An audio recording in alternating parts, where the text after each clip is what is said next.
विश्व के कोने कोने में यूट्यूब के माध्यम से हमसे शिव पुराण की कथा सुनने वाले मेरे प्रिय शिष्यों, सज्जनों और सन्नारियों, शिव पुराण के छोटे छोटे वीडियो में आपको दे रहा हूँ। आज मैं आपको धूसमेश्वर ज्योतिर्लिंग की कथा सुनाऊंगा। ऐसा है कि दक्षिण दिशा में देव नाम के पर्वत के पास एक सुधर्मा नाम का ब्राह्मण रहता था।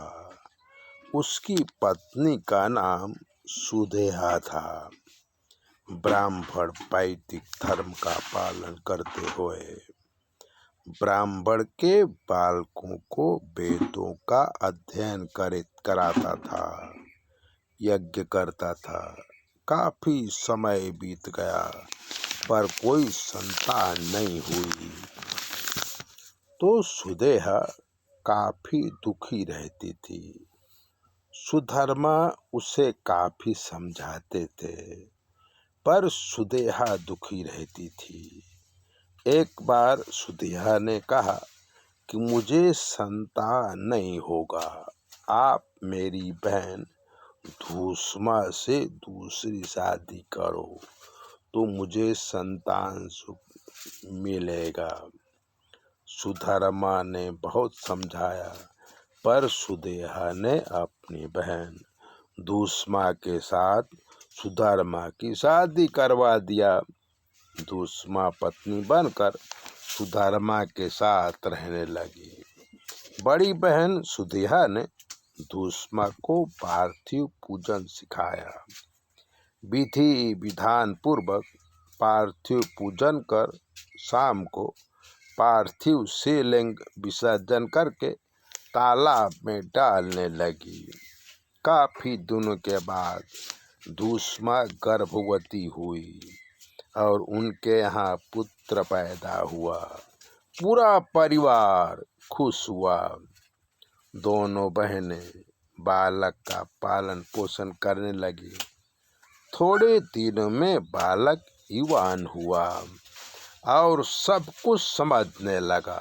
वो माँ को भाव कम देता था और मानता भी बहुत कम था, बल्कि धूसमा को ही आदर सत्कार देता था, जिससे सुदेहा को काफी तकलीफ होती है।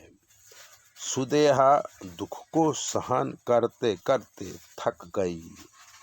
एक बार बालक सो रहा था तो सुदेहा ने बालक की हत्या कर दी और उसके शरीर के टुकड़े कर तालाब में फेंक दिया।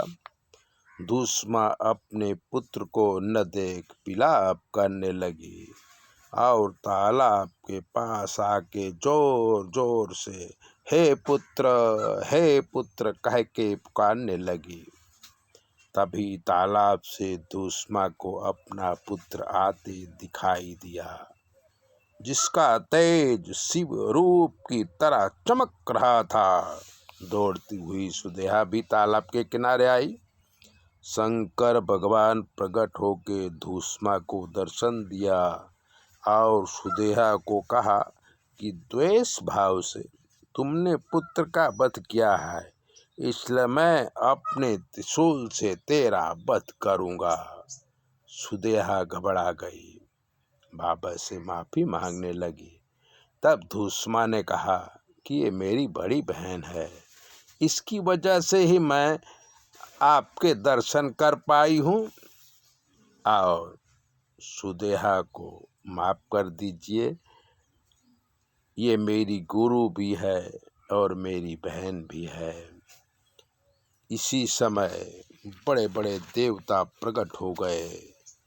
तब सभी लोग भगवान की स्तुति करने लगे।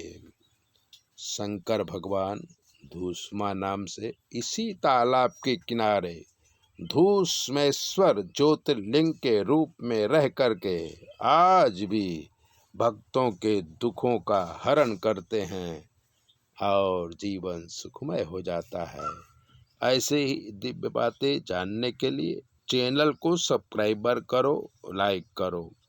ज्योतिष का कोई प्रश्न है तो 9825200108 पर फ़ोन करो, हम आपको सब बातें बता देंगे। जय भोले।